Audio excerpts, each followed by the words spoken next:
All right, everybody. I just have to check something on my end, but we should kind of like be good to go live here. We're going long form and we're going vertical on these streets of YouTube. So we got some topics for the show today. A Minecraft movie is doing pretty well, which is a big surprise, especially after Hollywood has had a lackluster opening this year. We got some talk about the Zelda carts for the Switch 2, not including the expansion pass, but you're going to pay more money. So everybody's happy about that. People are really excited about tariffs on these Nintendo carts, let me tell you. And then Last of Us came out with a remaster and a remaster and a remaster of a complete set that includes, I think, comics as well. Man, and then whatever else we get into, we're just going to get into. But Paul and I had some great interviews. We're going to talk about those too. But let me go ahead and introduce the infamous, the one, the only, the pineapple paparazzi Paul. Stop it. I swear to God, I'm going to get that word outlawed. Yes. Yeah. that's going to be your wrestling name one day, man. Yeah, right. I'm too old for that. Anyway, hey everybody, how you doing? How's it going? Yeah, I've just been kind of trying to keep myself busy all week so far and doing all right. I need to see some new movies, so I'll tell you that. Oh yeah, absolutely. A lot of movies out there. Speaking of movies, Paul, you know, there's one that you're really excited for. What, the Minecraft movie? Yes.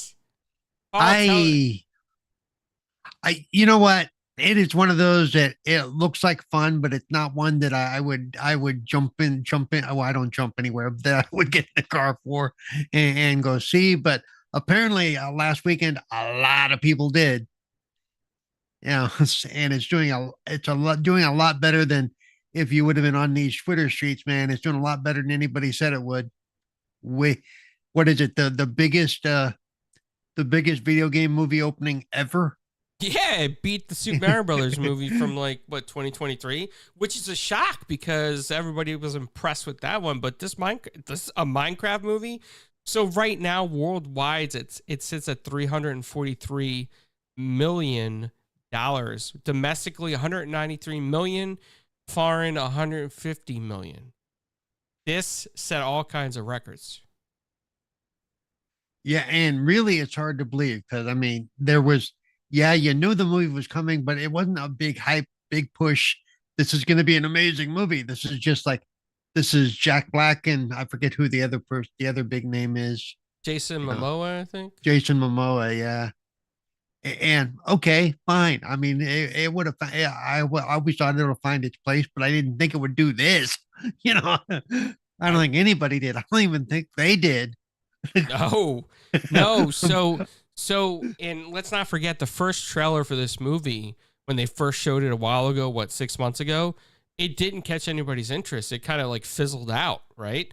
And then in the movie theaters, they had a new trailer that was very enticing and made it look very exciting. And I guess it must have worked because now all kinds of unfortunate trends are going on in the movie theater, Paul. I don't know if you heard about this. Have you heard about the trends going on in the movie theater? That the movie theaters have to tell them, just watch the movie, be quiet, don't be doing the TikTok crap. Yes, kids have turned this thing into a TikTok challenge of throwing candy, popcorn, screaming, filming the chicken jockey scene. Which, by the way, Paul, I will recommend that we should cosplay as one year. You could be the. I don't know. You could be the chicken. I'll be the jockey. Okay. No. We could ride into the conventions and we could go in style. Yeah. We can have our own fans. So basically, this is this generation's Rocky Horror Picture Show. That's what Where, Some where we would throw in rice and toast and spraying water all over each other, and at least we assumed it was water. We won't go there. Wow. Hey, at least back then the cops didn't come in, right? Like you guys got away with that. Yeah, not most of the time.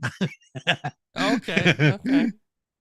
All right. Well, yeah, because the theaters expected it. You know, Frank went a toast, and all of a sudden toast goes flying all over the theater. The wedding scene, people were throwing rice at each other. By the way, the rice became a no-no as later on, they decided rice is a bad thing.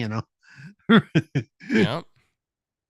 Well, but yeah, that's so interactive theater, and so and rumors have it, according to some press sites, that a sequel's already in talks because of how well this did.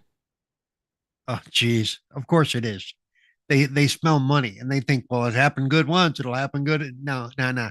See, they need to not do that because I think they this time they caught lightning in a bottle. They got basically they caught it at a special time. I don't think it'll repeat. And anybody who does it's probably going to want a lot of money. Well, look how much money the other one made. So pony up. I'm like, yeah, this is probably, I can't see that working out. Yeah. Well, I agree with you there. I mean, this could be a one-hit wonder. I mean, the name definitely helped with some people, especially, older millennials that remember Minecraft growing up, probably wanted to go see it, took their kids to see it. The new trailers probably enticed new kids, and then people saw YouTubers and decided to make a TikTok trend out of Chicken Jockey, which, even though, is frowned upon doing those things in the theater, it's added more publicity to it, blowing it I, up even more. I saw one response to the whole theaters going, don't do that. Don't do that. As, hey, have special showings where you allow that, you know, Oh, because they're all the theaters always talking about what can we do to get more people in the theater. Do that. If you have enough crowd that wants to do that, allow that. You know, yeah, you got to eh, clean up the crap afterwards, but you got to do that anyway because with or without them doing the extra stuff, there's going to be sticky soda and popcorn and all kinds of crap in the theater anyway. So, I mean, is it really adding more work? Yeah. interesting. Well, it definitely is probably It's helping sell a lot of candy for sure. Right. Well, that and I bet you the kids are telling their friends after they do it, "Hey, come on, we'll go watch it again and bring your phone and we're gonna have fun." So that's probably a lot of for the numbers they're getting. There's got to be some repeat viewership going on there. Yeah, no, absolutely. So that's good.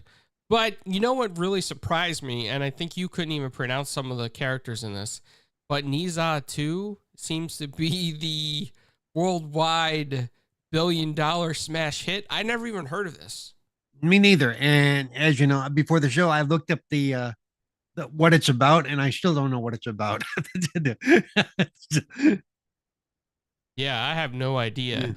And then Captain America Brave New World sits at number 2, which 4GQ TV did an interview with Rob Edwards, so go check that out on the channel. Snow White sits at a astounding number 4, which I'm surprised because for How much technically, hate that movie has gotten. Holy crap.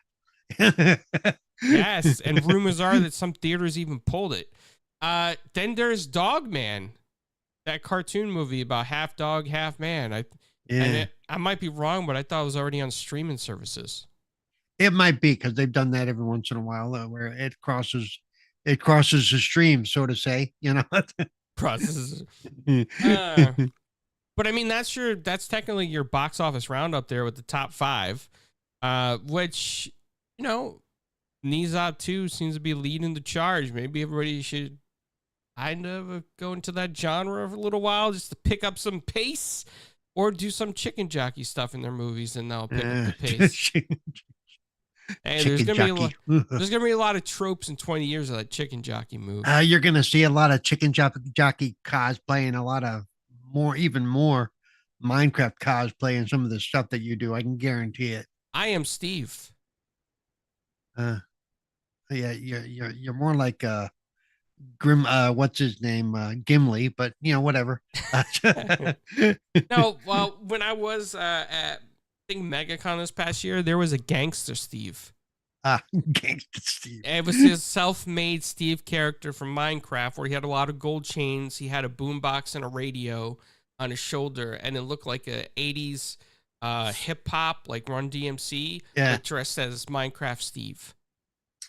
So I wouldn't say that gangster. I would say that hip hop or breaking Steve maybe. He said gangster. He really said Okay. it. He said it, but I don't think he gets what a gangster is, and a gangster doesn't carry around a boombox on their shoulder. Hey. A violin case, maybe, but that's different. Oh. Okay, so you're going to the old school gangsters. Yeah. Yeah, yeah, for sure. Well, the other thing, the other news here is that we have what you call it, Nintendo, with their Switch 2, which has gotten a lot of bad press lately. Because if the Switch 2 is not for you, there's a Switch 1 out there that you could play, and that Switch 1 just can't play Switch 2 games. No, that's not a good thing to say. Okay, rule number one in the video game world is never go full Don Matic. Okay, it's a do not tell people they could just get a second job, and do not tell them they can go buy something they probably already own three of if they can't afford the new one. It's like, wait, what? No, bad, bad, bad. The Yes, no, whole that's this whole Switch thing has become a PR nightmare, and I don't think they're aware of it. I really think they're that tone deaf to their community, or to the community in general. I hope not, Paul. I mean, add to that we've seen that, like, the the special joystick for playing some of the older games will only work with the older games. So, so you're looking at buying multiple joysticks, probably one for the older games and one for the newer games, or controllers. I'm saying not the actual Joy Cons, but the actual standalone controllers that are closer to an Xbox controller. You know, for those of us who don't want to try to use Joy Cons, uh, you're looking at the whole fiasco that was just announced today with the whole, what's it called? The upgraded, which game was it? I sent you the link. I need to look at the Zelda one. Yes. Yeah, Rebecca Valentine, I think, wrote the article, and Yeah. she's a very trustworthy source. I've seen her Yep. long when she was at was it GI Industry Biz or something, and then IGN. No, she's a very trustworthy writer. So yeah, so the Breath of the Wild, well, the new version. If you if you have the old version, you can upgrade it to the Switch 2 version for $10. But if you don't have the old version, but you want the new version, you got to pay $70 for it, and it will not include the DLC. That'll be an additional $20 for the full thing. So you're looking at $90 to get what essentially was, it's an 8-year old game, by the way. Even at 70, it's costing $20 more than it originally cost, 8 years ago. Uh, Again, not a good look. I don't know what they're thinking.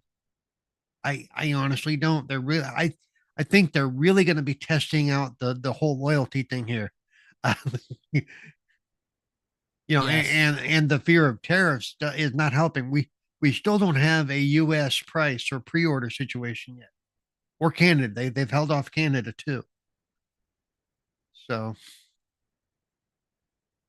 this is just turning into a cluster. I'll keep it at that short term. you know, and they're supposed to be having some kind of meeting and discussing all this, but the way things are going, it's not. To me, it's just, it looks bad. It smells bad. This is not going to end well. Usually for the consumer. Yeah, you are going to have your diehards that'll basically sell their children to get a Switch too. Yeah, but I think in the end, this is going to hurt. At least may hurt their initial sales.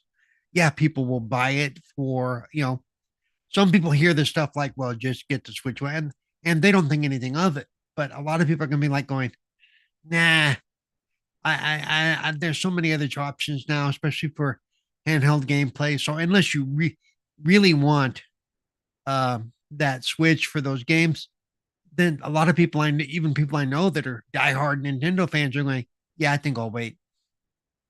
And then what's the, oh yeah, they announced it. So the exclusive launch title for the Switch 2, Hades 2. Now, mind you, Hades is a great game, but I don't see Hades 2 as a console mover. That, man, I just got to play that Hades 2 when it comes out. So I'm going to go get that Switch 2. I'm sorry. I don't see that. I don't think Hades 2, as good as the game it was, isn't like a Mario or isn't like a Zelda or isn't like any of the whole, that are going to move consoles if they're exclusive at launch for just that form factor for the Switch 2. Hades, I don't see Hades 2 moving that needle. Yeah, I don't, because you can play it on PC. You can play it on PC. You don't have to worry about tariffs as long as you have a PC already. Yeah. Yeah. So, I mean, why not? Right. Yep. Well, and like I said, it's just not a strong enough title for people to go, oh my God, I got to have that. I don't see that at all. Well, Paul, there's been some other news lately. Spider-Man Brand New Day has been driving fans crazy. They're trying to guess which villains might be in it because the Brand New Day comic book line really features Mr. Negative, and Mr. Negative was in the Spider-Man game. That's where he was first introduced, if you remember, back in 2018, I believe it was, from Insomniac Games. Now, here's the kicker. Brand New Day, the movie, is supposed to have, just like the comic book line, Mr. Negative in it. Now, when I spoke to Steven earlier, who's played Mr. Negative in the game, he couldn't confirm nor deny Mr. Negative. He can say that he hasn't been in any talks with anybody, but the fans, the Marvel fans, have outpouring support like none other. 488,000 impressions, hundreds of thousands of retweets and likes, asking and begging Marvel and Sony to put him in as the villain. Now, Marvel has not answered, Sony has not answered, but somebody who watches casting rumors and picks up on casting rumors said that they were looking for an Asian male and in the same age range as Stephen O'Young. So people are putting two and two together and making the assumption that Stephen O'Young is going to play Mr. Negative in the movie. We don't know for sure. Stephen O'Young did not confirm it. But Marvel and the cast agents seem like they want someone just like him to play it. Well, and the whole I can neither confirm nor deny is usually means I can't say either way, but it usually means at least there's some discussion going on. Usually, that if you can't blatantly say no, but you can't say yes either because, NDAs and stuff, a confirm or deny means there's something going on there. No. Now, when I asked them, I said, "Will we see Mr. Negative in another Spider-Man game or in anything else in the future?" He said, "Mr. Negative will be around in the future." So he didn't say he didn't say how, in what form or anything, or how. No, but he said he will be around in the future, but he couldn't confirm if it's him again. Yep. But he's the one that made Mr. Negative Mr. Negative. That's why people liked it, because it was him playing the role. Yep. And he's been. Oh, go ahead. I was gonna say, and though, being the comic book nerds that people are, if he doesn't play the role in the movie, then you're gonna get a whole level of, oh my God, but he did so, hopefully they can use him. Hopefully he's the right age currently and the right physical build currently that they want for that character. Yes. And he's going to be in Mission Impossible, the new one. He plays alongside Tom Cruise at some point. Didn't say when in the movie or how, but he said he has a role next to Tom Cruise. And he has some pictures eating dinner, or at a dinner with Tom Cruise and some other people. So that was pretty cool to see. And he helped Tom Cruise put his booster seat on the chair. So. No. And so I asked him, I said, "Do you have any other projects under NDA that you could talk?" Not under NDA. I said, "Do you have any other products under NDA that you could break NDA about?" Hey. No. I said, "Do you have any projects that you can talk about that are not under NDA?" I should say. And he said, Mm, mm, mm. And then he said, I can give you a hint, but I can't talk about it. It's at the end of the year. It's a real. I'm gonna be playing with a guy who's very popular. He's first he says he has dreads, and he says no, he's got long hair and he's buff. Fab from Milli Vanilli. Oh no. No, I was thinking Jason Momoa. Oh, why he?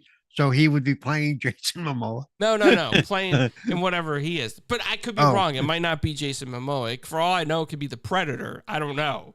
You know. that could be. Yeah, we're doing another Predator movie, I think. So So I don't know. I thought that was pretty interesting. So it was a good interview. We spoke for a good 15 minutes.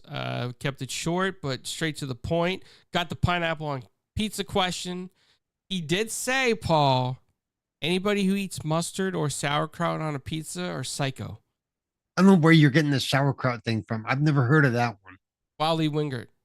Oh. Yes. No, But I again, I could see how a sauerkraut in minor form would work on like a pepperoni sausage pizza because I mean that's basically oh yeah, with especially this sausage. Yeah. especially the sausage thing because that's basically what a kraut dog is. Yep. So the other thing I wanted to talk about is some of the interviews that you and I did. I'll bring it up again. Nico Santucci, which was a great interview. He's an amazing guy from Chicago. His restaurant Capos is out there in Las Vegas. He also just day that we interviewed him, he opened Capos Pizzeria as well, and he told Paul you should try some of the hot honey pineapple, I believe it was. Yeah, he said if he puts pizza, he has a hot honey glaze that he puts on his. He said when we spoke to him that he said it was funny that we actually asked him that question because earlier that day they had no less than a 2 hour discussion in his kitchen whether they should serve pineapple on pizza in any form. So he came up with this little thing with a glaze to go over it and stuff, and a thin crispy crust, which really sounds edible.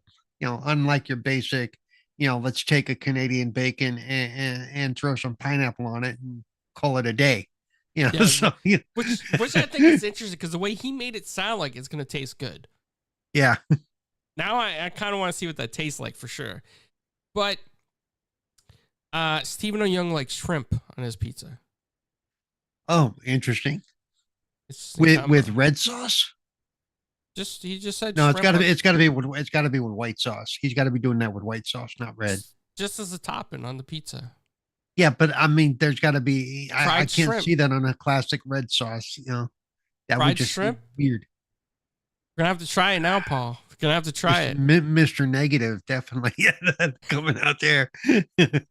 But to get back to Nico's interview, was about his movie Sarah. I can never pronounce it. Saratega. But You're gonna make me look it up again, aren't you? yeah, Paul's gonna look it up. But it's a very deep movie. Has very deep meaning. It's culturally appropriate because he had Japanese people on set to make sure that things were done correctly. Paul also brought up some of the stuff about the mood settings from bleak to vibrant as well. Nico's a good guy, so everybody should. Yep. I hope you check out the interview. And the other one I couldn't remember we spoke to was for the asthma journals. Dan Asma. That was Yes. that was the other one we spoke to that same day or same week.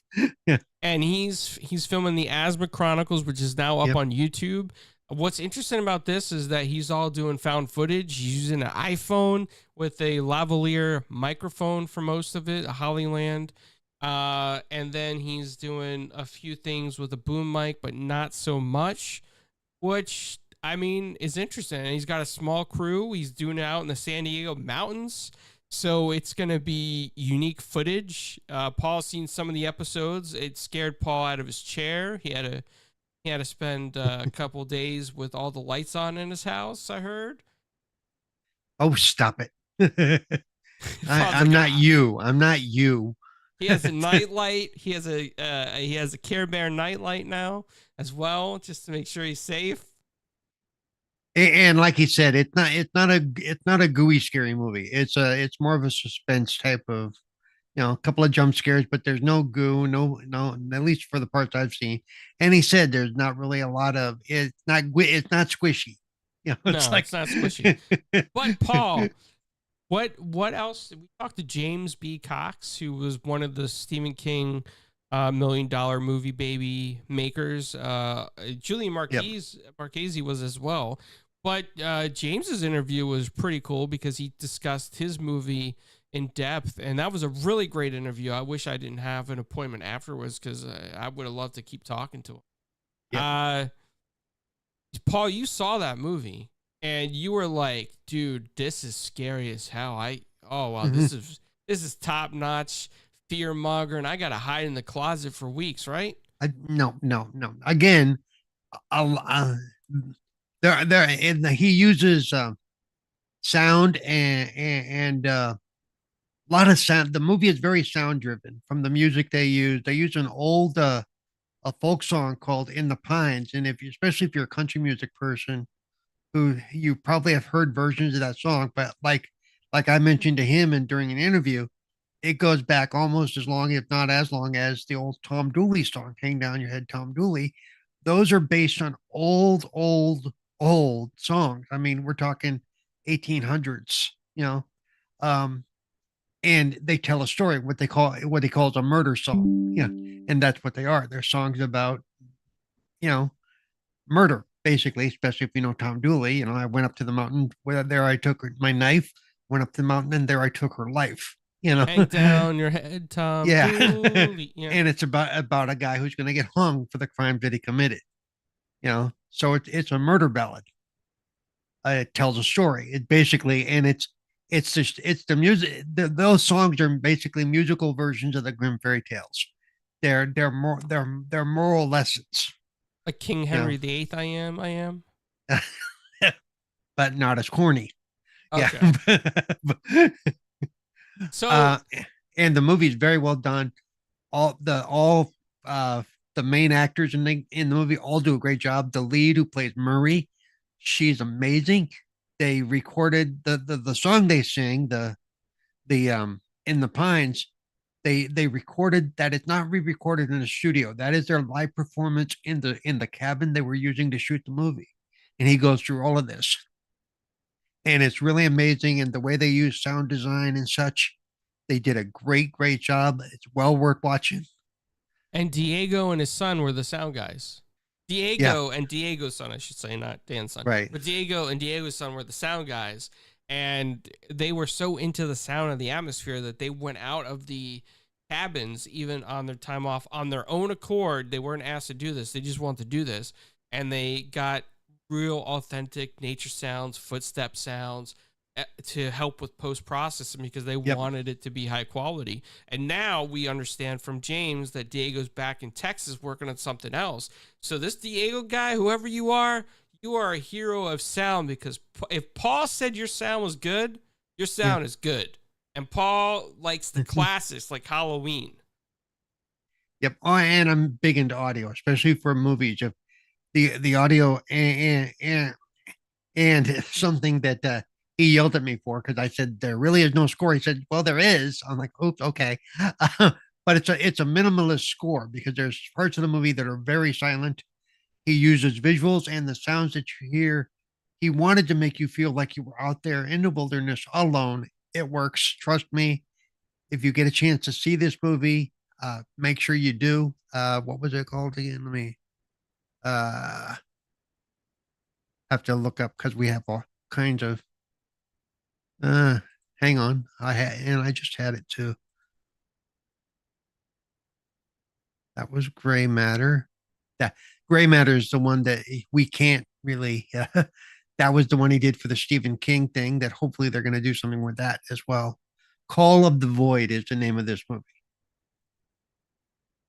And actually, it comes out on digital platforms on April 15th. So 5 days from today. So be sure you check out Call of the Void. Yes. And you can actually pre-order it already on Apple TV. I don't know about the other digital formats, but it will be there as well. And tomorrow, a movie comes out by Angel Studios called The King of Kings, a Charles Dickens story, which is a uh,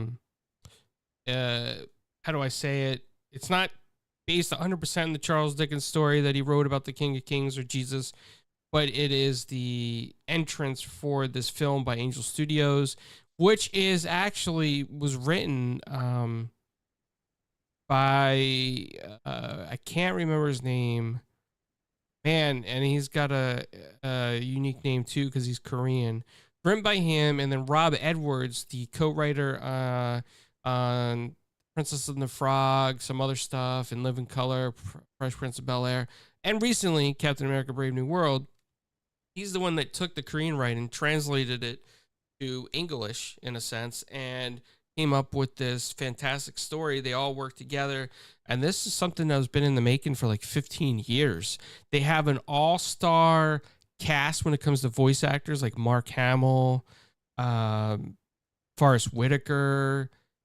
Man, there is just James Arnold Taylor, Fred Tatasciore, so many great people involved in this project that it's going to be good just for the voice acting alone.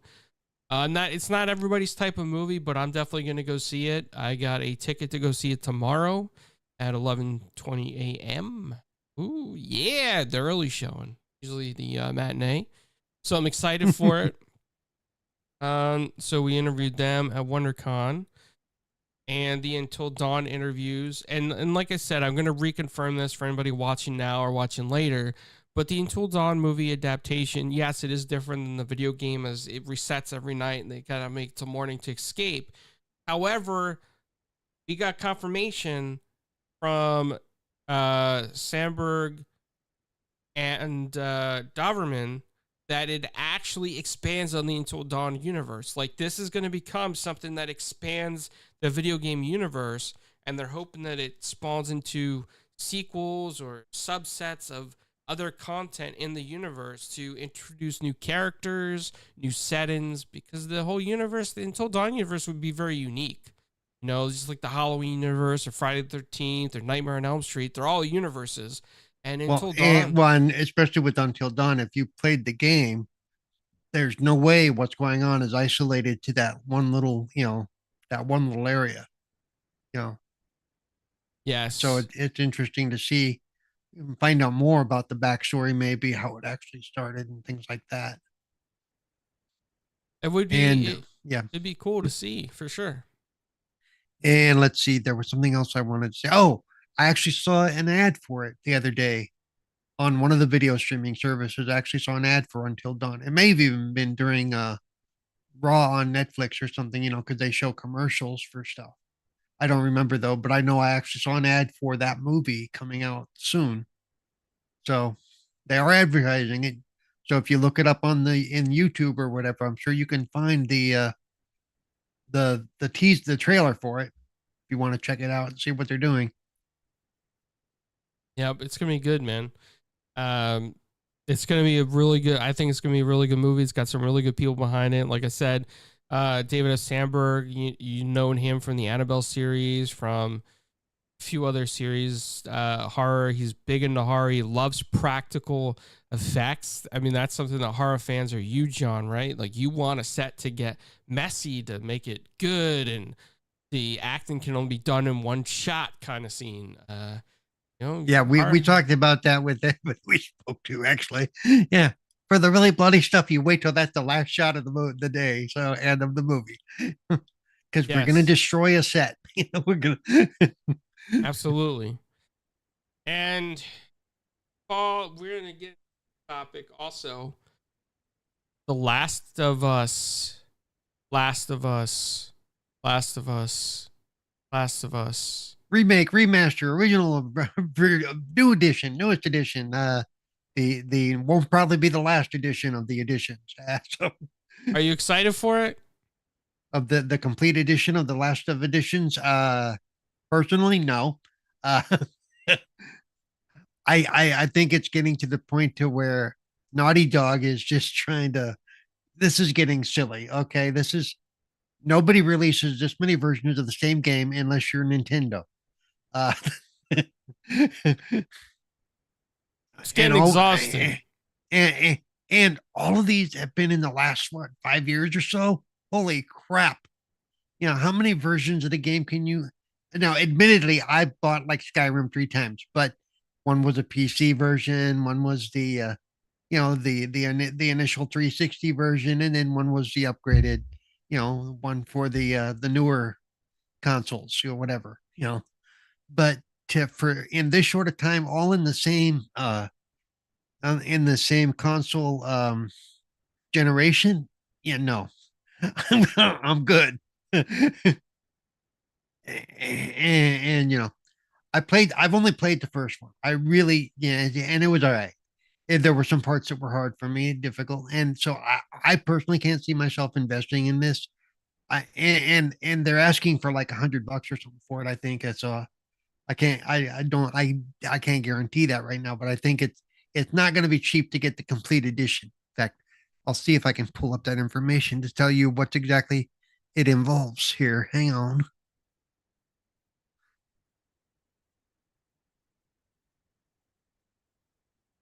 But, where is it? Oh, here it is. Hang on. Let me look at the. So the collector's edition pre-order now available July 10th. I think that says. Let me see if I can make the picture bigger.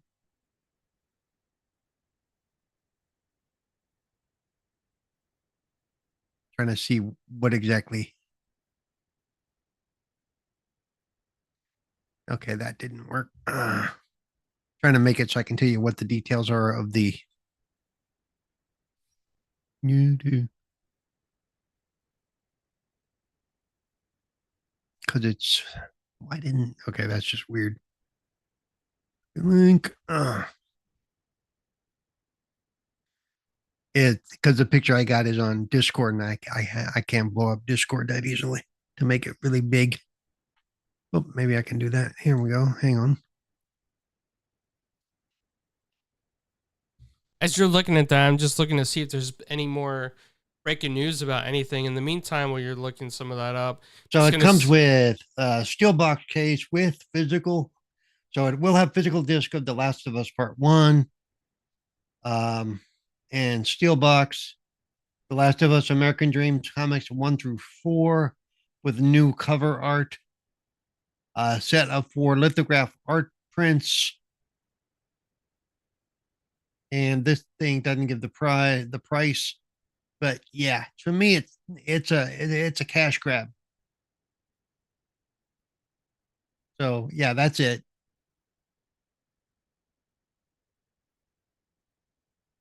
The other news is about Xbox, man. Like, they have the June 8th showcase, gonna be all digital.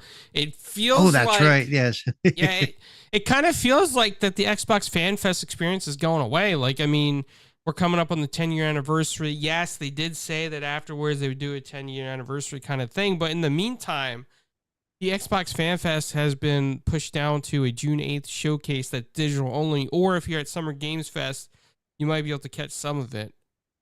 Um, a lot of fans are saying it's end of an era. You have some of the Xbox guys out there saying, they're sad about this, that there's great memories to be made.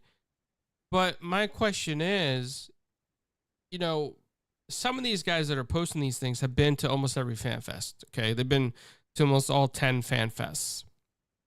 And some of them never paid for any of it, but that's another story. Oh well, no, yeah, like no, you win, Yeah, or I'm you not talking about get that. I'm just talking about friend they're invite. complaining they don't get to go, but they also they weren't, some of them weren't having to fight for their tickets, or and to pay their own way to get their room. So to me, to have them whining, okay, stop it. Plus No, we don't know if it's the last one either. I mean, that's the other thing.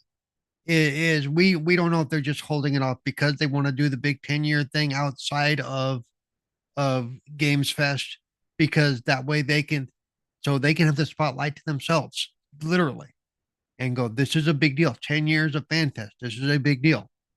You know, hopefully this isn't, the last hurrah before they go, you're never going to see us again. You know, it's Well, I just want to say though that a lot of people also had friend invites a lot, so a lot of yeah, times they would constantly invite the same friends if they right. got picked. So that was there. But when it comes to this, like I honestly do feel, and some people out there might say, "No, you're crazy," but I feel like the reason why FanFest could be come to an end is because I think there's a strong possibility, and I don't have any way to confirm this, but just from what we've seen in the news, Paul, just what from we hear every day on Twitter, and we see like certain games go on multi-platform, maybe Xbox is kind of shifting into a position that if their next console doesn't do well or well enough, that they could shift into what kind of like what Sega does, or even if they had a handheld console, maybe it would be a system that plays multiple game sets or Right, but even if publishers. they do, with their whole this is an Xbox thing that you can play anywhere, you don't need a console. They still have their all the IPs they own, all the studios they own. They could still highlight that stuff once a year, because that bring people together and go, ooh, wow, neat. Let us talk to the developers. Let us see the big, the big, of course, the debuts, the premiere, the world premiere. you know there's no reason they can't continue to do that, because a lot of it could come down to for them to put on those shows. Because they no longer own that Dolby Theater. They did for a few years, but they don't own it anymore. um, it is not cheap. For them to do all that is not a cheap thing for them to do. Plus, they do it in L.A. They're based in Redmond. So even for all of them to go down there and take everything down there with them and all that is not cheap. So it if they choose not to do any physical events or that physical event in particular ever again, from a financial standpoint, that's understandable. If they're not seeing a proper return on investment for doing that kind of thing. I mean, you're right. Yeah. There's nothing I can say that you're wrong on there. They need to stay profitable, and however they choose to do so, they're a company. They put on their big boy pants and they do what companies do. Fans might not like it, but you know what? At the end of the day, they don't only serve just fans; they Yeah. serve consumers in general. Well, Casual. and in the real world, I mean, you got to go there once that I'm aware of, once or twice, right? Yep. Um, in the real world, how many people were there physically for that? Just a few hundred, right? Yeah, because I think there is a size limit based on Right. the Based theater on the theater itself. for one, yeah. Yeah. So we're not talking like 5,000 people or anything like that. We're talking, maybe somewhere between 500 and 1,000, depending on the size. I don't know how big that theater is, but I know it's pretty good sized. Um, so this isn't really directly affecting a whole lot of people. It's funny to see all they're not going to do anymore. Okay, it's all those people. I'd like to see a poll for all those people that are complaining that they're not going to do this physical thing anymore. How many of them actually ever went? Now we're planning on going. Ever actually went? You know. So it's like sometimes I think people are just looking for something to go. Oh man, this means they're dying. Oh, stop! Stop it. You know, no, it just means that maybe they're choosing to put that money elsewhere. And if they want to know where to put it, I'll give them my Cash App address. Not a problem. If they want to use Venmo, I'm open to that too. Just kidding. Just Wow. But you know what? There's other than that, there's not like a whole lot of news out there, and Paul and I don't like to clickbait or engage in what do you call it? Uh, Whatever it takes, whatever some yeah. people do. We're not gonna. We at least Rage bait. I don't rage bait or clickbait or or talk crap about any company just to talk crap. Yep. My my views, be it negative or positive, is based on the decisions that I'm seeing them make, and I think whether it's good or bad, I am though I am primarily an Xbox player, I also play on my PC. World of Warcraft, baby, sucking my life away again. Uh, but I also when there's a game I want to play, I'll play on PS5. It I personally don't own a Nintendo. There aren't enough titles there for me to warrant even getting the original Switch. Just because I don't know that I would ever use it. Now, if I ever got back into the situation where I was, like commuting to work or somewhere, or having to ride a bus for a while, like I used to, then yeah, I might get one because I like doing that. I used to read on my kind. That's when it used to be my reading time. But Carlo and I both agree that we don't just say stuff just to say it. We're not out there trying to drive up a certain sector of audience that are going to be rah rah rah. We agree with you all the time. Nope. But if I say something negative about Nintendo, like we did today, or if I say something negative about, it wasn't Sony in particular, but Naughty Dog, like I did today, it's because the decisions they're making and the actions they're taking are not what I consider consumer friendly. They're not even business friendly, really. Some of them you just kind of got to go, why? So that's always where I try to come from. It's an honest opinion, and usually a very well, doesn't always come out as thought out, but I never try to be off the cuff. I always try to educate myself before I give you my point of view. I do a lot of reading before we ever get to talking, so I always know at least a baseline of what we're talking about. And I even do that for the interviews and stuff we do. You can ask Carlo how much work I do before we ever talk to anybody. I've read some really questionable books, and I've seen some movies that I would never see uh, voluntarily if I didn't have to. And none of them was recently. I'm just saying it happens. It's but I always try to go in educated, knowledgeable, and know what I'm talking about. That's it. That is true. That is very true. Well, I think Guys, that. Hey, Dion's here. Or PK. It says Dion on the screen. Sorry. Oh, PK. yeah, PK's here. I didn't know you sent the link on my phone and not just. Ah. Okay, back to the top. No, how you doing, PK? How are you? I am doing great. That's Nice what's up.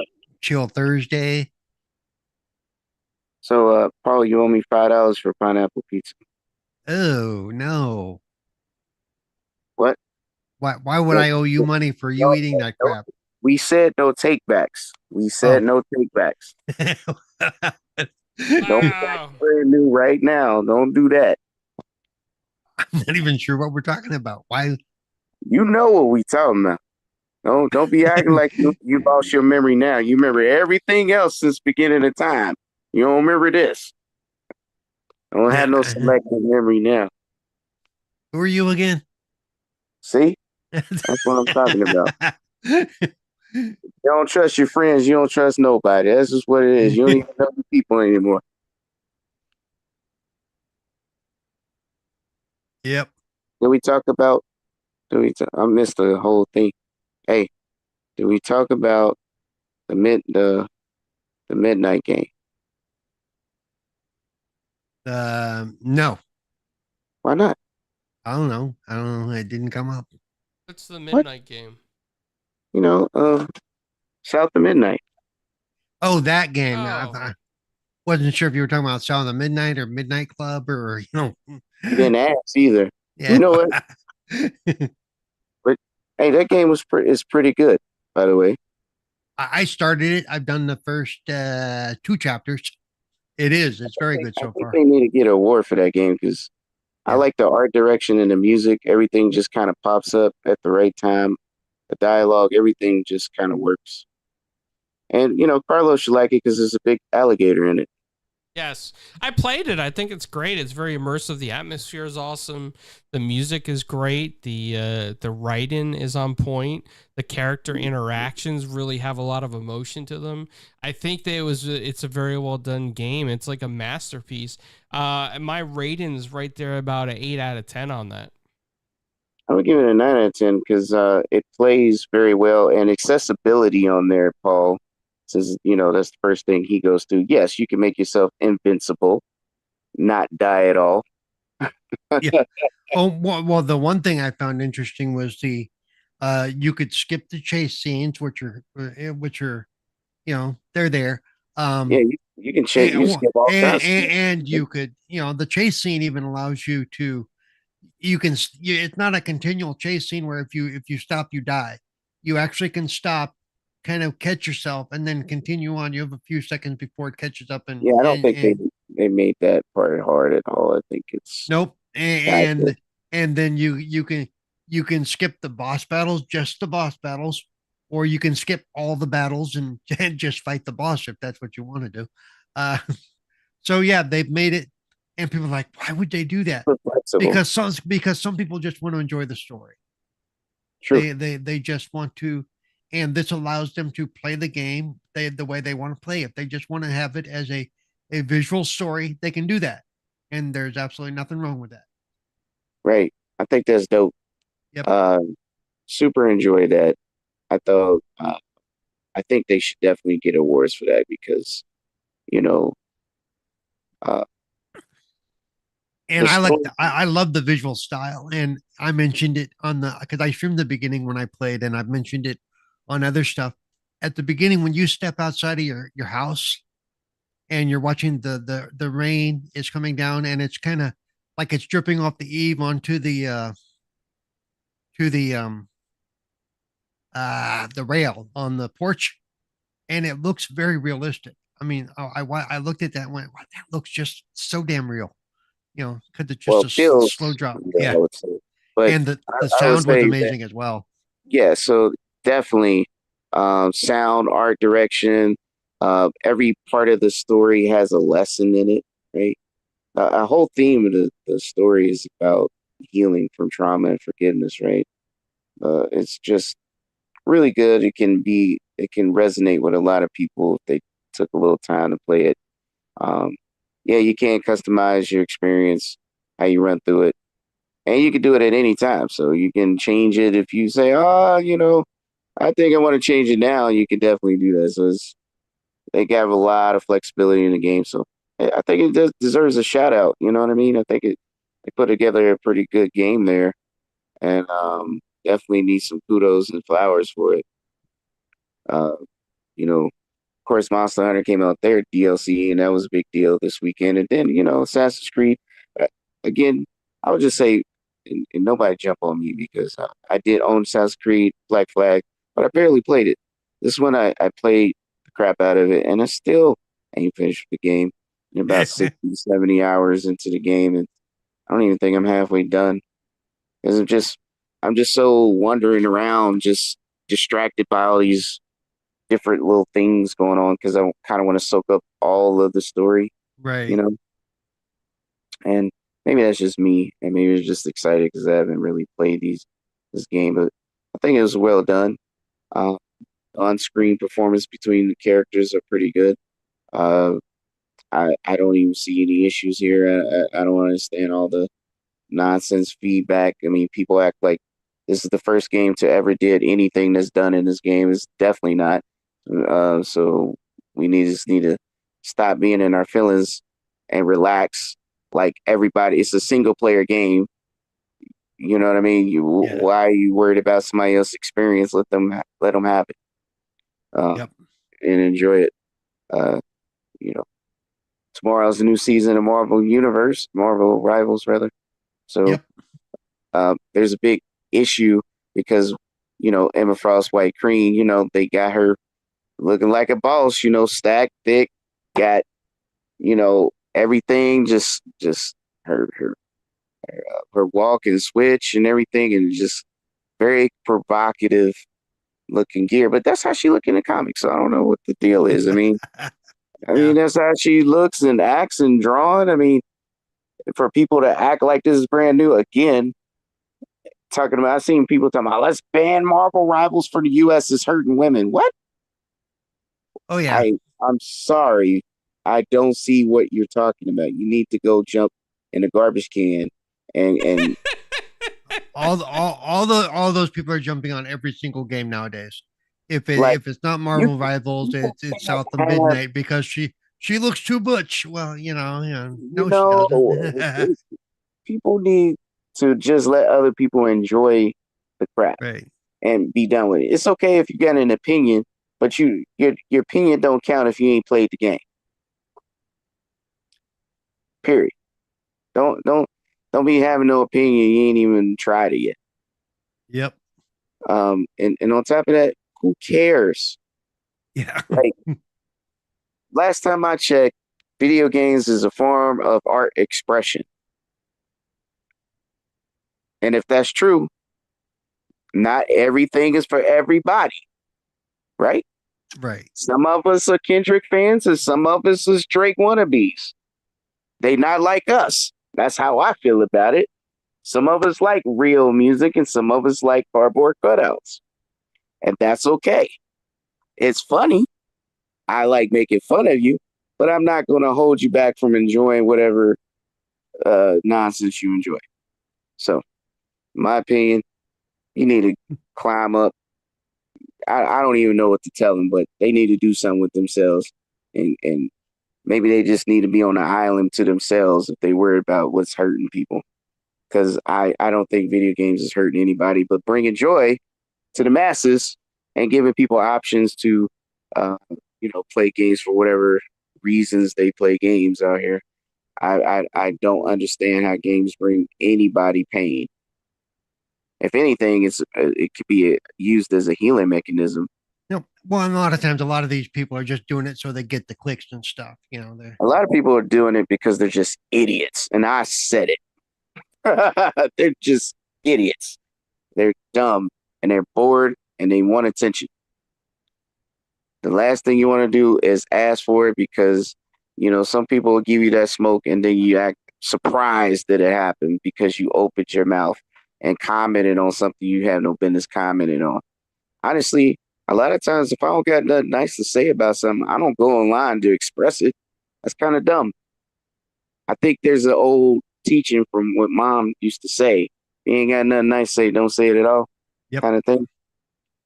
So why get on a developer? Like this is what's funny.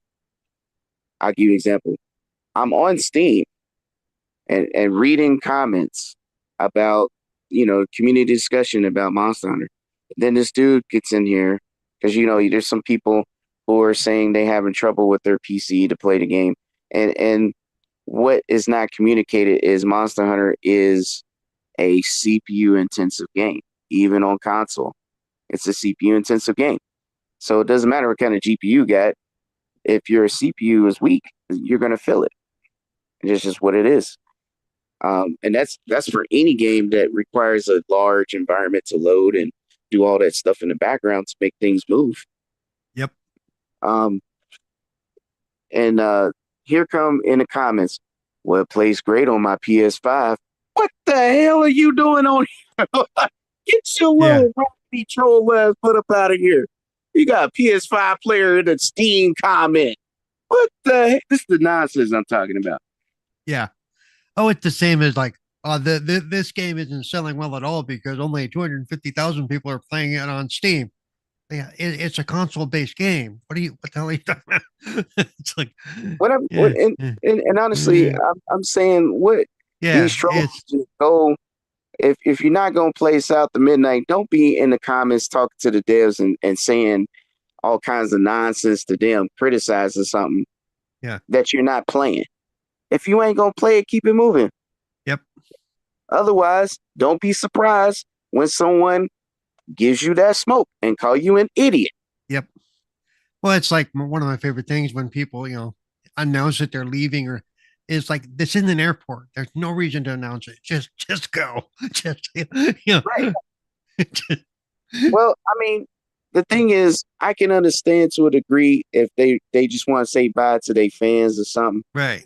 But I'm just talking about these fake But games. well, no, but it's like Don't play because games. I've seen it for South of Midnight. Some one of the Yahoos is like, yeah, I'm never going to play this game. And why is he never going to play this game? Because Sweet Baby Ray was involved, or sweet whatever, like Sweet Baby, whatever it's called. But it's like, okay, so you haven't played the game. You really have no idea what the game's about. You've seen some stuff that was said about it, but you don't know if it's true or not. But because they were involved, you're choosing not to play it. And then not only that, you're now telling everybody in the world that you're not going to play it. Nobody cares. Okay. because Nobody gives your a crap because your whether life you're going choice somehow impacts mine. yeah. You know what? Only thing that is impacting me is that my eyes are bleeding from reading the nonsense that you put Yeah. online because for some reason you want my attention. Yep. You think that your point of view is that important that you need to step into every thread about it and harp on and let everybody know that you're not going to play this game for some asinine reason. Okay, great. Yeah. I'm gonna put it out here. Look, I hate with a passion. I hate them damn Souls like games. I do not like that damn. What's the last one? I don't like it. I hate it. I hate them games because they just one, they don't appeal to me, and when I play it, it sucked. It sucked. The co-op sucked. I don't like putting in codes to let my friend join every time a darn a cutscene cuts, they kick them out, then you gotta add another code to put them back in. If I die, they die. It's Yeah. got to do it again. Anything that they pick up in my world don't count for them. No story progression across the way if we co-op. And what's the point? I Yep. hate that. But that's me. But that don't mean I'm going on the developer's page and telling them how much I hate the game and I ain't gonna play it. You know what I'm saying? That let people enjoy it. If people think, that's the game of the year, that's their opinion and that's their view. Hey, Not mine. if somebody wants to sit there and get punched in the balls over and over and again, that's none of my concern. It's like It's funny. I'll make fun of you, but I'm not gonna sit but here yeah. and try to threaten and talk about and use dumb words and talk. And what's really ironic is them accusing other people of pushing agendas, but they're the ones pushing the agenda. Yep. Yeah, but it doesn't count when they do it, right? Yeah, 'cause, yeah. No. No, what it is they don't even see that Right. they're doing it. They don't even understand that means the same thing. Yeah. When you pointing fingers, hey, there's four more pointing back at you. Yep. Jeez. Sorry, that's a little rant, but I'm just saying there's some great games came out. Assassin's Creed, wonderful, wonderful title. And this is coming from a guy who just really put some time into it. I ain't never done that before on an Assassin's Creed game. So really good. I like it. South of Midnight, dope game. Obviously Monster Hunter is breaking records. Probably game of the year contender. I don't know if anybody played that what was it called? The first Berserker, Tarzan, whatever. That's actually cool. I have not, but I've heard good And, things and about yes, it. that is a Souls-like or rogue-like is what is really should be said. But it's not Dark Souls. I hate Dark Souls. Like this is just a single player game and you go in there and you just beat stuff up. All right. So that's a good game. No one's talking about that. There was another game that launched, and I know it's not on. I don't think it's on console. I haven't been on Xbox in a while, but it's this. It's like Sims, but it's called I don't know if you guys pull up a trailer or something. What's it called? Emui or something like that. It's kind of crazy. It looks crazy, man. It makes Inzoi, like it's INZOI. yeah. That game will make EA go back to the drawing board on Sims because that is crazy. That game is insane when it talks about that kind of gameplay. If anybody's like Sims or something, that game just took it to another level.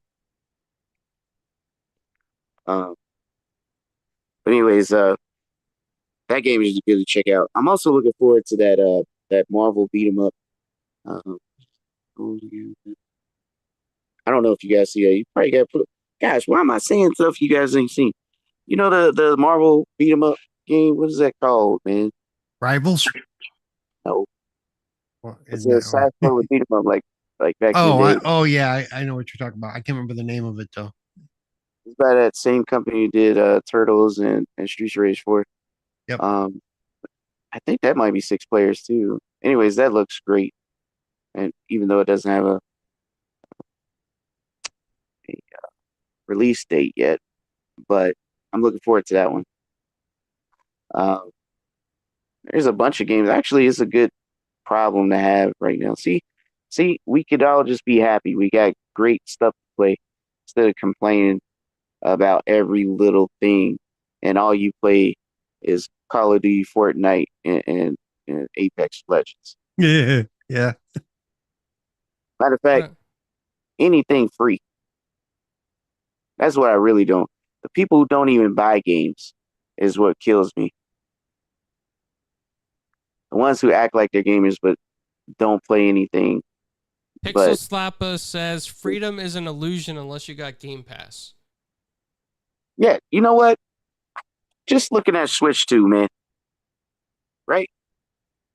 Switch 2 is one of those things because I don't know why the price is so high, and I was wrong. And I don't think I'm wrong because I understand how Nintendo was going to price their stuff, but I think they're doing it for other reasons. And it's a little strange to me, right? 450 for the console. Last time anything was like with 50 on it was like the original Wii, right? Just seemed a little weird to me. But Switch 2 probably gonna be decent, but it only got one new game on launch. Yep. That's it. And I don't know if it's coming across, but I am sharing the $90 exclusive a trailer game. for Why? for Enjoy or whatever, Enjoy or Yeah, and you know what? The price for a Nintendo Switch 2 games is wild. Like $80 to $90 is wild, bro. Like, yep. are you kidding me? Like some of these games that they put on there are older titles from like PlayStation 4 and Xbox One. Yep, And that's what a lot of us. That's what a lot of us $90? noticed. Yeah, most of the games that they showed were like, been there, done that. You know, they've made a big deal about Cyberpunk 2070. I'm like, I played that 4 years ago.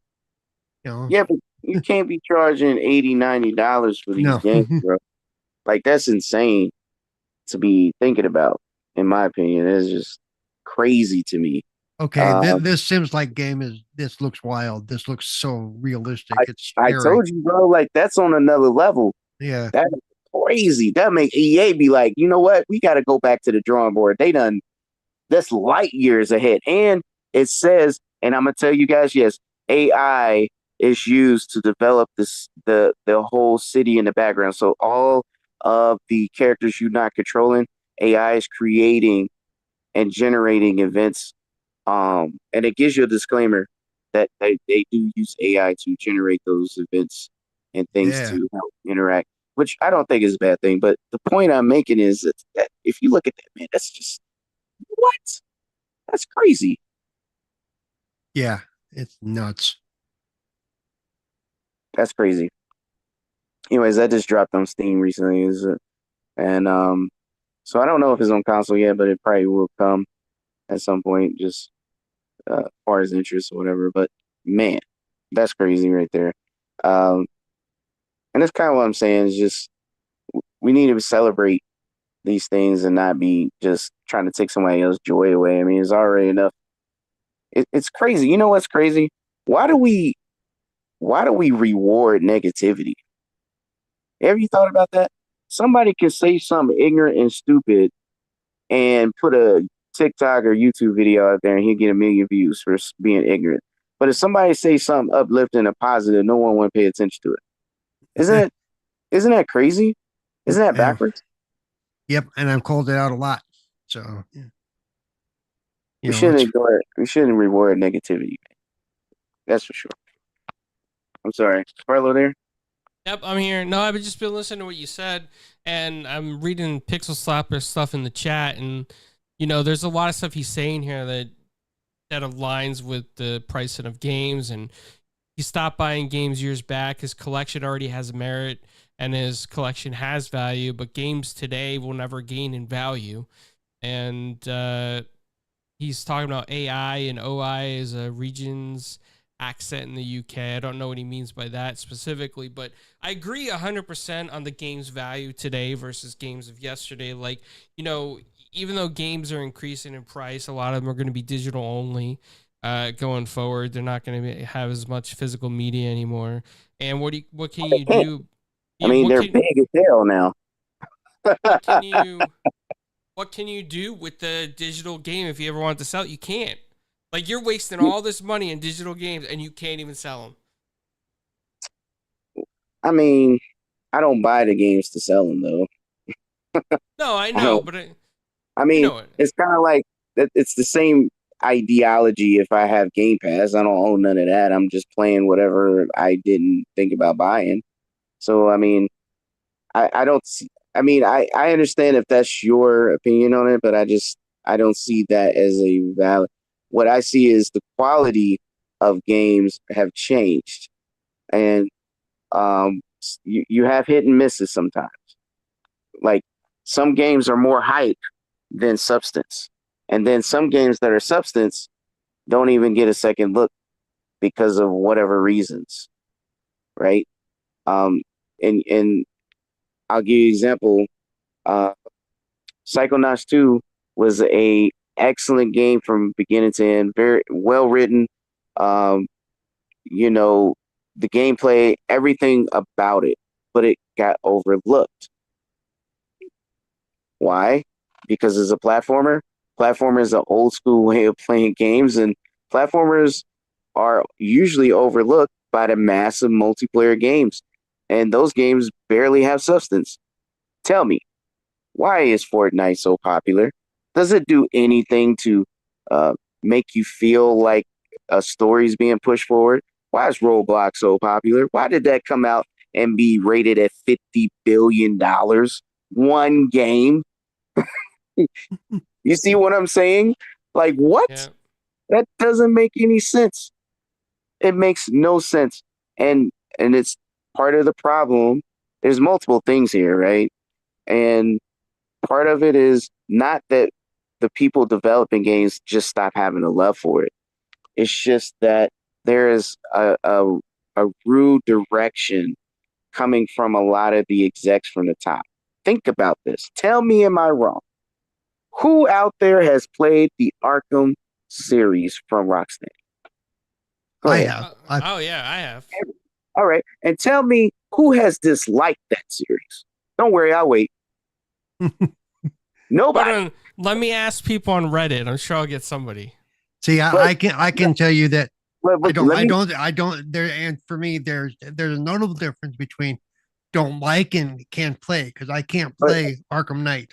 Yeah, but I'm just saying, no one disliked it, right? No, absolutely not. And then we move on, and then execs come in as they're developing their next project and say, we want to go live service and we want you to change this game. Their bosses come down and make them change. Right, because they've always been chasing that Fortnite money.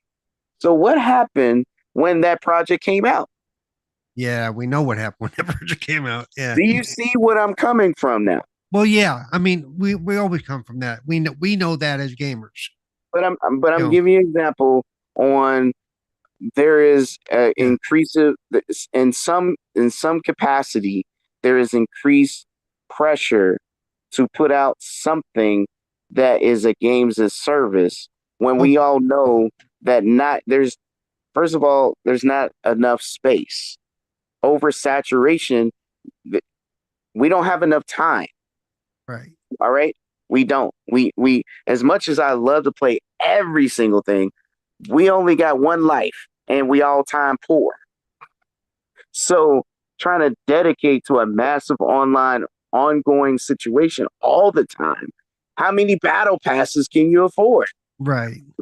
You get what I'm coming from? Like, sometimes you just got to let certain things live in that space, but focus on the other things. Stop trying to chase what everybody else doing, because eventually it's not going to last forever. Every bubble it's going to pop. The bubble's going to pop, and then people going to move to another. Uh, you know, put it this way: the style of the '90s has came back. Yeah. About what I'm saying, like, it's like nothing new's under the sun. It's just going to reverse. So why destroy? Look at BioWare. I mean, I'm just saying, like, what happened to Titanfall? We just focusing on Apex. It's always that situation. It's like we don't have the ability to get the quality, not because the talent ain't there. It's because there is part of it is the pressure from the top that's ruining it. For Activision was just what do you do? What Bobby do? Take all of these studios. I don't care if it's Toys for Bob, High Moon Studios. And instead of them making games like Spyro and Crash and whatever the third Transformers game, they just became support for Call of Duty. Don't you know how disrespectful? Well, and what's it called? Rockstar has done the same thing with Grand Theft Auto. But I mean, you get what I'm saying. Yeah, it's because they put all their eggs in that one basket. I mean, they dropped support for what's it called, for Red Dead Redemption 2, which to me is a more engaging game because I like that story. But I mean, and they but- dropped but they see- dropped that support to support a clunky remaster of Oh. Grand Theft Auto. the old 360 version. Yeah. How old is this game? I Right. refuse to rebuy it. But the point is, it made money because people keep spending the money on it. And not only that, people made money off of it, right? Well, my biggest issue is, and it always has been, is they are making money hand over fist. Why don't they break off some of that, put some of that money into other shit? Why? But we're saying the same thing. We're saying the same thing. And Activision has been known for a long time to buy IPs just for the purpose of sitting on them and letting them die. Listen, we're saying the purposely same do that. thing. The reason why Marvel Rivals is destroying Overwatch 2 right now is not because Overwatch 2 wasn't fun. It's because they changed the model. The original Overwatch team included Jeff Kaplan, who is the creator, and that's his baby, is now gone. You know where they went? Half of them created Marvel Rivals. Well, and remember when Overwatch 2 came out, what did we all call it? It's Overwatch 1.5. There was nothing new and different about He it. didn't want to make an Overwatch 2. He just wanted to expand it and give it a PvE section, which is fine. The game was fun. The game was great the way it was. It didn't need any of the Right. and changed microtransactions and all that stuff. They wanted to do a games of service so they can try and then on top of that, destroy the gameplay and how the game functions and how everyone thought about it.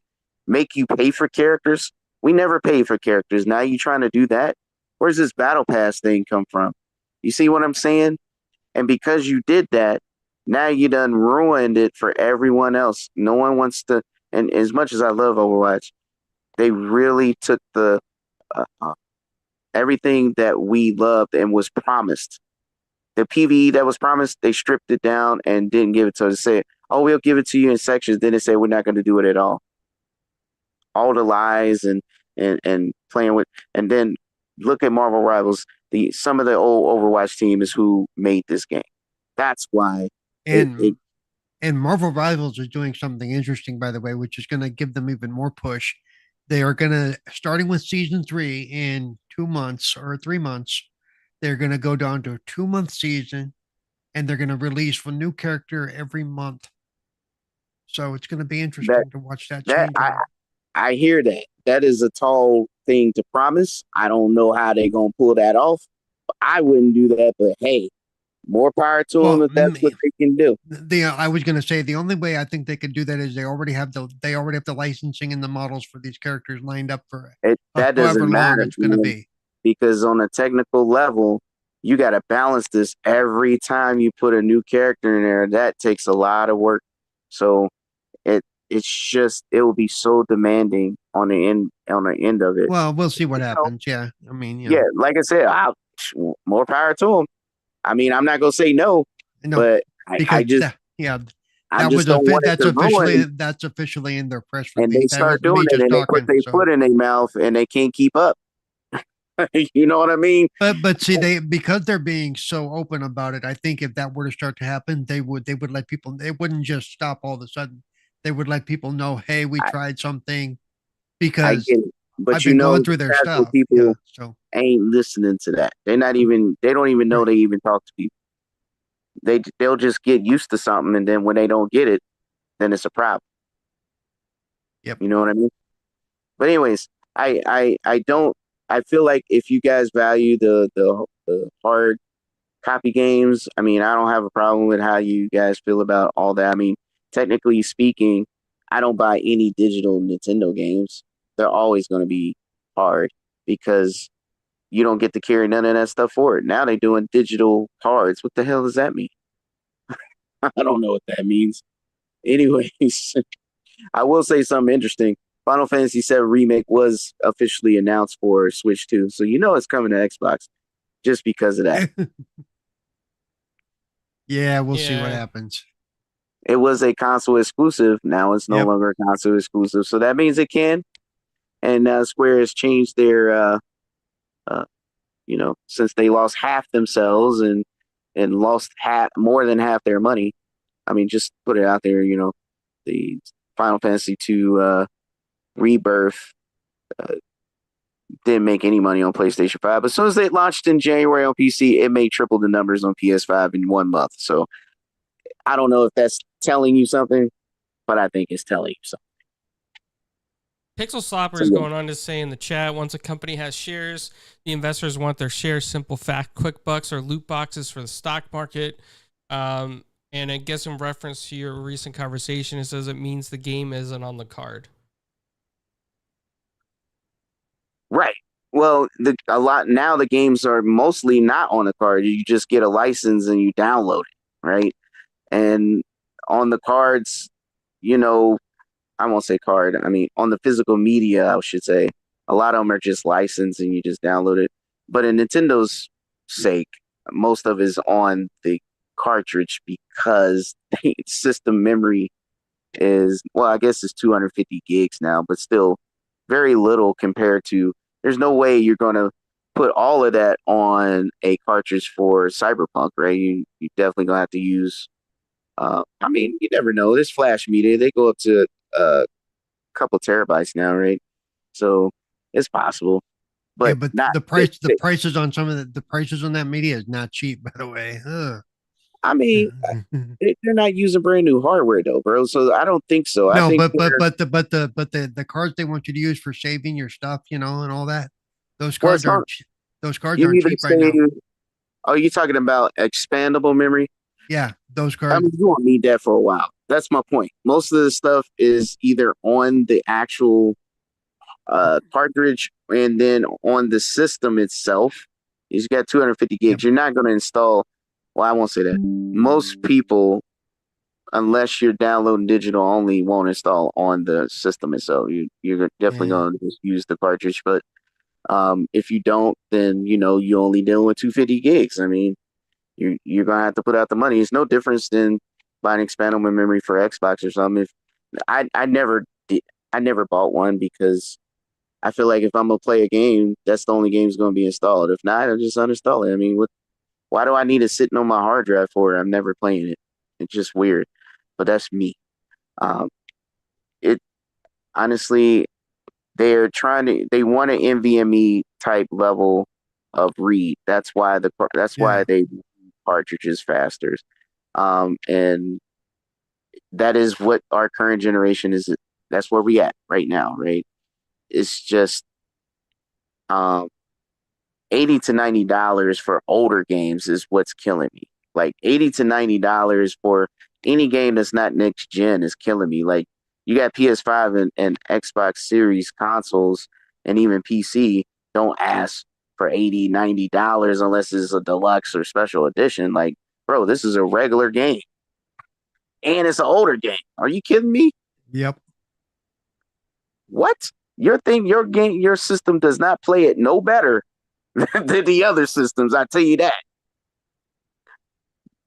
I don't know. Maybe Carlo feels different, but I just think that's odd and weird.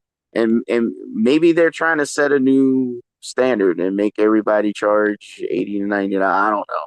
I've said all along that just because like Grand Theft Auto may get away with it and Nintendo may get away with it one time, I don't see it becoming the standard. I mean, they might push it that way. I have no idea. I mean, Sony did it with $70.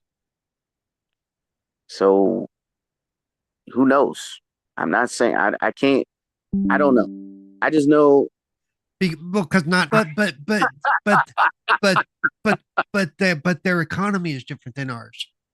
I know. I'm just saying, bro. Like you can't say, well, it cost $110 in Canada. They also make by dollar for Canadian dollar, they make more money than we do. I don't know about that. I don't think that's true. But no, especially not in Australia. It's just that it's the trade. That's all that is. When you do the conversion, well, Australia is also, remember, Australia is like stuff in Hawaii, stupid expensive.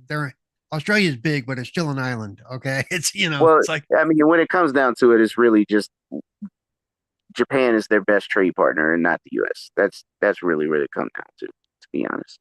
And that's okay. And I'm not trying to go there. I would just give you an example. I would just make it fun, honestly. But I understand where you're coming from. That's why Game Pass is the best value right now, right? Yep. You got Game Pass. Well, you don't have to worry about it. If I'm not saying you never buy any games, right? Because I buy games even if they own Game Pass, just having my collection. But that saves money, so you're not constantly buying games if you have access to playing like South of Midnight or something, and maybe you're not truly invested, but you just want to play. You just want to try something new. And there's lots of stuff in there. So, I mean, that's pretty much, especially for kids. You got kids, you buy something new, they got Game Pass. And then, most of them play these free games anyway. So, honestly, it's like, it's a big saver. So, I just don't know what that means, though. Setting it at $80 and $90 is just weird for a system that's not even pushing next gen. I just find that strange.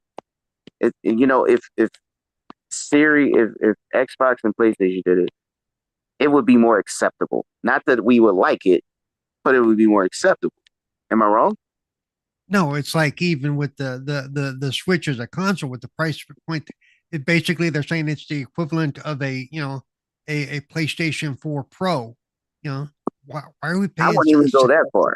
Why are we paying for a $700 PlayStation 4 Pro? What the hell? I don't. It's not that. It's not that. No, but that's the closest it comes to. It's like, maybe we're just in a weird situation right now. I don't know. Maybe we just need to watch how it plays out. I don't know. Carlos, he ain't been saying that, but he also has Steam Deck, and Steam Deck is like $100 more than, not even, right? Because you can get them for $400 too, and the Steam Deck can play everything on Steam already, right? Yeah, pretty much. For the most part. I was going to say there are some exceptions. They have to get Steam Deck certified to. They don't have to. But it means they run, because some of the Steam games do not necessarily run the greatest on Steam, But. So what Steam Deck Verify means is that they did everything to ensure that it's optimized for the Steam Deck. Right. However, there are games that are not Steam Deck Verified that will play just fine, and all it is you just got to get the buttons mapped, which the community does a good job on giving those drivers out. So but the point I'm making is the Steam Deck came out, I don't know how many years ago, a couple years ago, right? Yeah, a couple years now. And the Switch 2 is maybe equivalent to that, and you are trying to raise the game prices. Do you see what I mean? It's just Well, a strange and we talked situation. about it earlier too, and it said, the whole idea. Well, if you can't afford a Switch 2, hey, we're still going to be selling the original Switch. Like that is the Well, stupidest thing well, you could say to your. well. The other thing is, well, I won't say stupid, but I would No, say no, this. it's stupid because most people who are interested in the Switch 2, they probably already own a Switch or 6. You know, they Well, aren't going to want to buy a 7th because it's the well, only one they can afford. It's I, I stupid. I see where you're coming from, but I would say that um, what I find odd is at if I don't know if anybody watched the Nintendo Direct Oh, I for the did. Switch 2. Yeah, it was, Well, right before the Switch 2, they had one a week before, right? So they only showed new Switch titles and not Switch 2 titles. well, yeah, that was the other issue. It's just a little weird. Not to say they won't start like completely phase out the Switch right now, but it's just a strange thing. It's and maybe it's just we're in a wild situation right now. But it's still a weird thing to say that's an option. I mean, to me, that was the same as the option of get a second job. Seriously, it's That was rough during the PS3 days. Yeah, that was rough. we know some of you can't afford what we're offering, but hey, you can go, like no, that was the messaging there was crap, absolute crap. Hmm. I don't know, man. I'm sorry if we ranting, guys. Whoever's watching out there, we just having a conversation. I just came in late. Apologies for all that. You know, I want you all to go out and play whatever game you want and enjoy the crap out of it. I recommend everything that came out. Everything is great. Everything plays great. And there's a lot of nuanced games that you might like to. So definitely check those games out for sure, especially if you're a gamer. Oh, by the way, did you guys see that they are definitely starting production on John Wick 5? No, I'd I seen didn't hear something that. about it. Yes. Yes, they are definitely, that is a green light. I told you, I said it. When that money is looking good, boy. Oh my God, they're gonna definitely bring that man back. That's why I left it ambiguous. Yo, that's got to be exciting. John Wick 5. Excited? uh, it'll be interesting to see what they do with it. I mean, I because mean, the I mean, ballerina is coming out, and that look interesting. I mean, John. That to me, there's the John Wick movies are fun because there's just a lot of action, a lot of headshots that happen. There's no real story there anywhere, but it's a lot of fun to watch anyway. I mean, it's like watching Expendables. I don't care about story. We just want to see things blow up and a lot of shooting and Yeah. fighting. That's all we care about. Yep. Who cares about story? Well, Some movies just in the need to be case of fun. and in the case of the Expendables, it's fun to watch these old guys talk crap to each other. Because Yeah, but I mean, I'm just saying we having fun here. We don't yep. need story. Some movies are okay without that. You know what I mean? Be like Sinbad. Nobody liked the Notebook. That's not real. If I ever come to you and we're married and you say you don't remember me, you say this how I go. You remember me? Nope. I'm gone. Oh my goodness. I'm like that, man. Sorry. I'm in that mood. No, you're good. Sorry, I've been on my phone because dinner's done, All right, and my bad. Hey, I know you're good. I gotta walk my dog. hey, go ahead, man. Go ahead and wrap up. I just wanted to holler. Everybody. Um, so everybody, I will let Paul do his outro. Paul, do your famous outro. What famous outro? You can find me at X, formerly Twitter, at Cerebral Paul One, Twitch at Cerebral Paul. You can find me on let's see, what shows do I still do? Sometimes you can find me on Tuesdays at Retro Renegades. Thursdays you can find me here on 4GQ TV. Friday you can find me Wasting with Wise, and I'm also on the editorial staff for. It sounds so funky when I say it that way. For the lordsofgaming.net, where we talk about all things gaming, all platforms, everything. And I think that's about it right now. No, Paul also has an OnlyFans called I Pineapple know. Pizza. No, no, Yeah, no, yeah. no, We gonna put no. that in the description too. Nope. Nope. Nope. Look, I see Carlos snickering. All right, so PK, give him your outro. So, thanks for everyone coming. Hey, just in 4GQ TV. I think we got an interview for Inayu. Did we get that up? Oh no, I got to get that up. Thanks for reminding me. Make sure text me so I don't forget. Yeah, we need to get that up. So you guys need to check out Inayu. It debuted last week on Cartoon Network and Max. It's a new cartoon based on a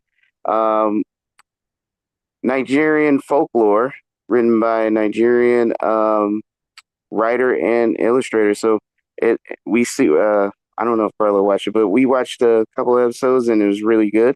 The animation was well done by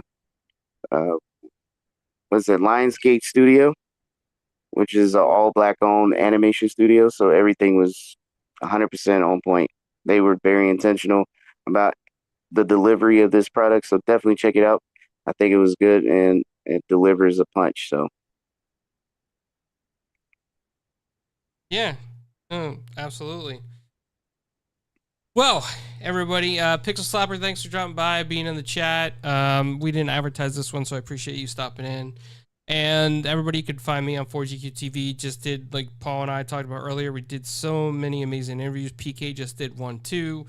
We got Stephen O. Young, Mr. Negative. We got Nico Santucci, who owns Capital Restaurant in Vegas. He was also on Bar Rescue. He's a really good guy. We had James B. Cox, a horror movie writer and producer.